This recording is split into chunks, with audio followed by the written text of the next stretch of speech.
இப்போ இந்த கனவால தண்ணியை ஊற்றி நல்லா உப்பை போட்டு நல்லா வேக விடணும்.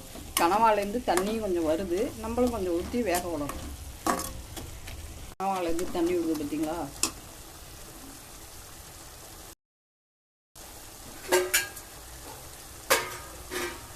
இப்போ நம்ம தண்ணி ஊற்றிக்கணும், கொஞ்சம் ஊற்றி வேக விடணும். நல்லா வேகணும், கறி மாதிரி வேகணும்.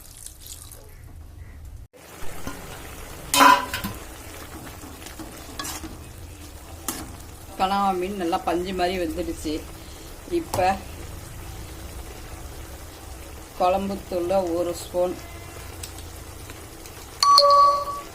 காரப்பொடி 1/4 ஸ்பூன். காரம் வேணுன்னா 1 ஸ்பூனாக போட்டுக்கலாம், உங்களுக்கு காரம் தேவையில்லை.